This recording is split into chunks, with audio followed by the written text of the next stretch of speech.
Senate Republicans block the Right to IVF Act, exposing another Donald Trump lie.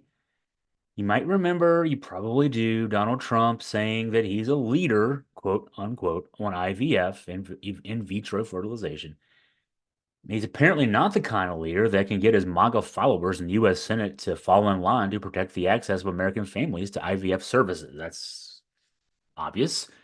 Because on Tuesday, Senate Republicans voted to block the Right to IVF Act, a legislation to protect and expand access to in vitro fertilization and other assisted reproductive technology services nationwide. The vote was 51-44 in favor, but the weird way we let our Senate work, you can't just have a majority. You have to have 60 votes to let something proceed. And Democrats are at fault here too for treating this filibuster that's not in the Constitution, that's not enshrined in any actual federal law, to be more important than getting things done. But that's the way things work. Two Republicans, Lisa Murkowski from Alaska and Susan Collins from Maine, voted with Democrats in favor. So there were at least two with a conscience. Notably, J.D. Vance, you might have heard him. He's a senator from Ohio, Republican. He's running for vice president. Didn't even bother to be in D.C. for the vote. He was in Michigan campaigning.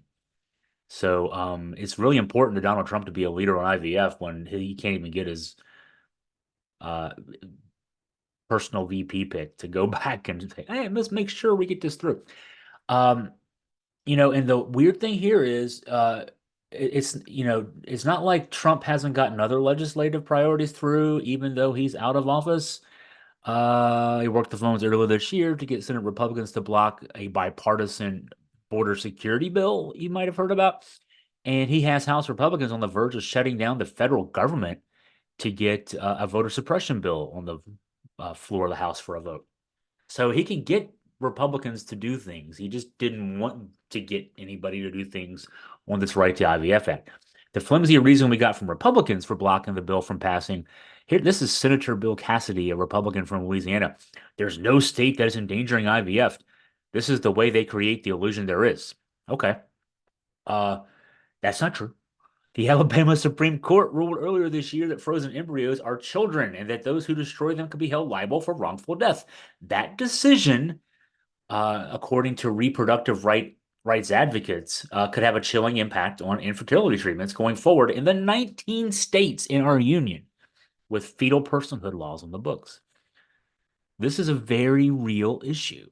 There's a reason you have federal enabling legislation like this. You want to make sure that, okay, if we really value something, in vitro fertilization, let's make sure that it's protected. Um, so this is, exposing Donald Trump again. We had a story on Augusta Free Press. We got lengthy quotes from Tim Kaine and Mark Warner excoriating Republicans for their hypocrisy on this. That's not unexpected, and yet it doesn't make it any better as far as things go in this country.